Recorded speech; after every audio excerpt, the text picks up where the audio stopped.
bikes. Today we're on my Honda CBR 1100 XX Blackbird. We're going to take you for a ride up through the hills, tell you a bit about this bike, and we'll see how it compares with the modern day stuff. Our journey today started at Frankston on the Mornington Peninsula in Victoria, and then we travelled up the Gippsland Highway, coming off to try and take in as many small towns as we can, like Killyrup, Bales, Longwarry, Druin, and then moving along to Nyora, and then down into Korumburra, where we start this portion of the journey. So this journey will go from Korumburra through the rolling hills, and we will end up in Grantville, some 55 kilometres down the road. So where do we start? Being that this is a 15-year-old bike, and we're going to put it up against 2020 bikes. I guess we'll start at the looks, and we'll see how much the bikes have changed over that 15-year period. So we'll have a look at the 2020 GSXR 1300 Hayabusa. Now this is the motorbike that took the Honda Blackbird off the top spot as far as top speed goes. It doesn't seem to have changed over the years terribly, does it? There's the Kawasaki. Now the Kawasaki, again, I don't think has really changed that much over the years. That's just a 2020 Kawasaki we're looking at. And I just put it in this one. Is this my GTR 1400? So this is a 2014 bike. So again, not that many changes I can see over those years. Now we go back and have a quick look at the styling of the Blackbird.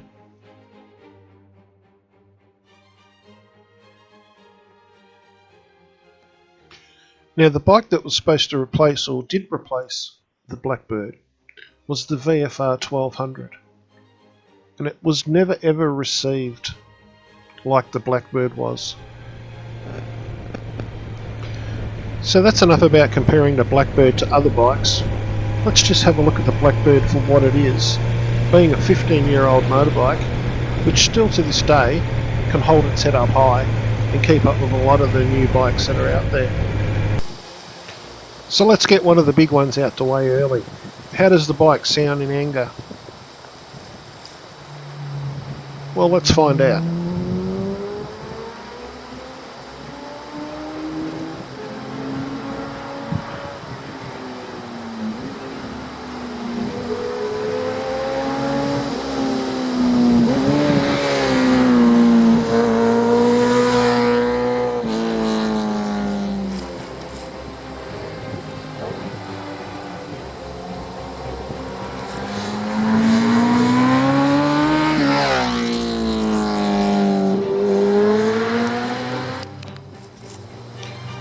Well, that's the loud bit out of the way, and as you can hear, I think anyone that loves bikes, a big 4 or a big V revving hard, there's nothing nicer to hear from a motorbike.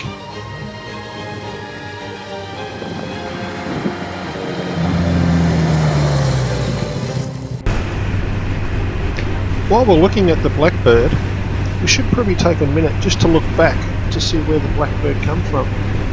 And I'm lucky enough that I own a CBR 1000F, which is the predecessor to the Blackbird. And I was lucky enough a few years ago to be able to rebuild my one from the ground up. And here she is now. And I do get her out on weekends, and I really enjoy it. So here's a bit of in-helmet cam from the day itself. My thoughts. I haven't been up this road for quite a few years. They don't change that much, these roads.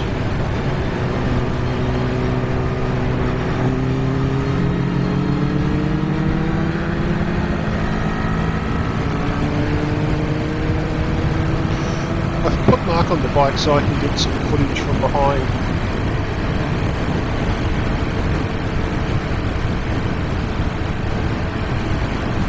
I only wish he'd remember that I'm trying to keep up with him. and not burn me off through corners all the time.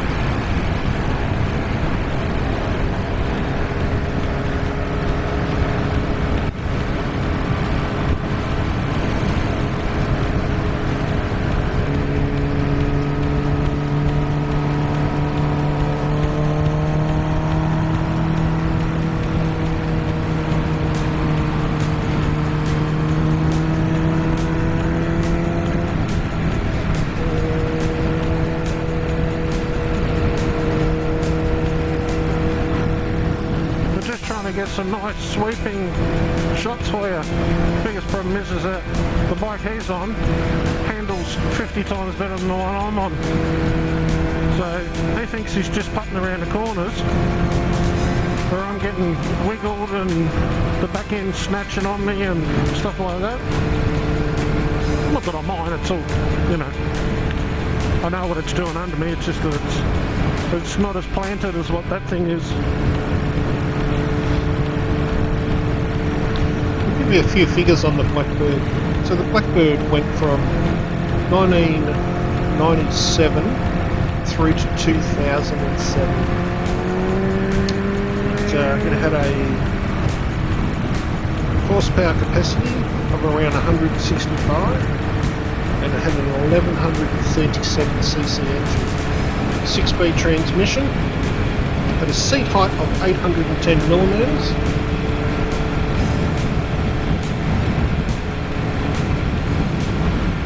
And the top speed was, well, some say 287, some say 290, fast. From the first bike right through to the last bike, one of its great features was the twin balancer shaft, which made the engine super silky smooth.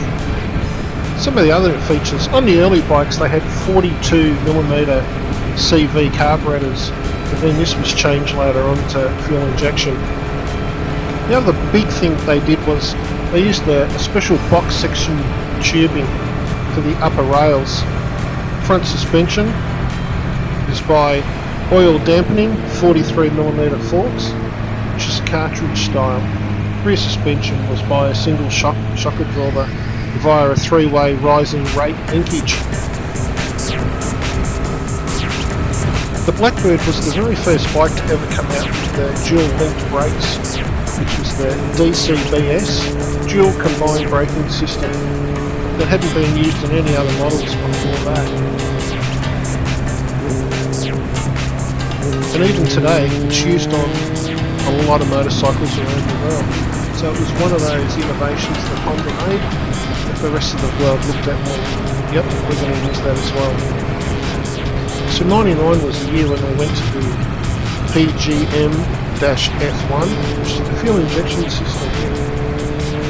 The other changes were a catalytic converter. There was a slight change to the tail light. Oil core was slightly changed. The braking system remained the same. Fuel tank capacity was increased to 24 litres. The 2000 model didn't receive any changes. For 2001, the cooling motor fan controller ECM via the relay information received from the coolant temperature sensor. Previously the fan was triggered by a conventional fan switch. This was then changed. 2001 also saw the first digital instruments, being that they still used an analog tacho.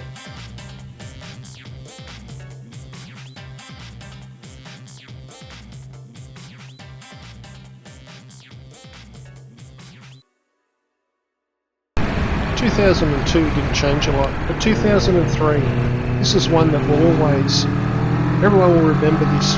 This was the year when every bike, when it started, had the headlight come on. Before that, it was optional. So Honda changed their right-hand control, which had the headlight switch in it, and then they took that away. So we get to the 2004 model. The only changes in the 2004 were some of the colours they made. After 2005, there was no significant changes to the bike at all, and it remained that way until it's finished in 2007.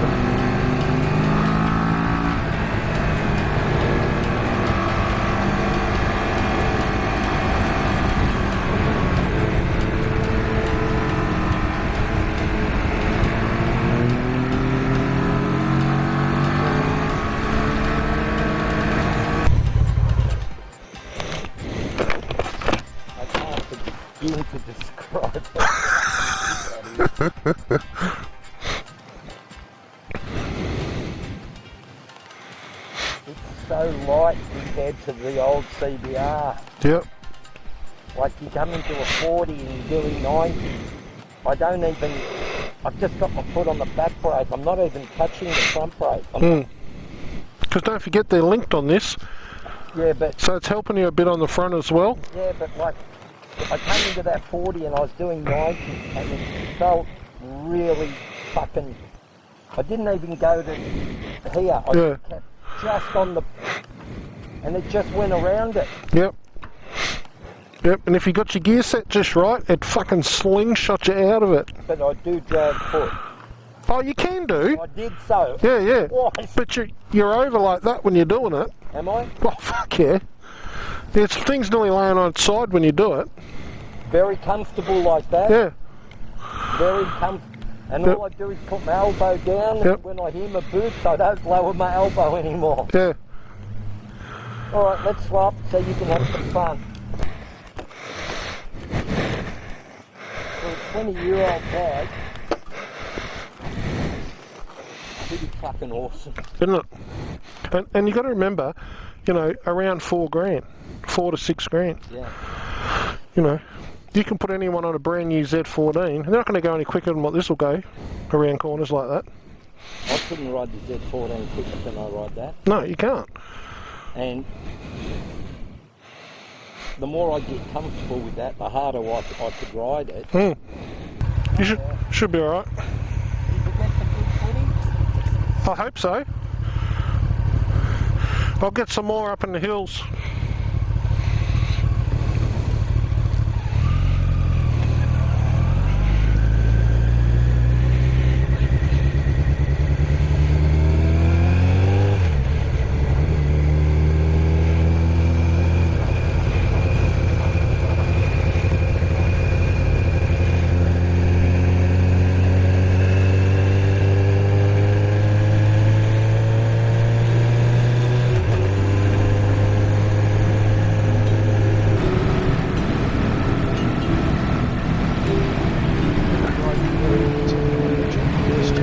I don't know what that was. Must have been a log. I didn't see it.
LED you can see. Flashing now. Oh, is it? Yeah, Flashing? flashing. The numbers are going around. Cool.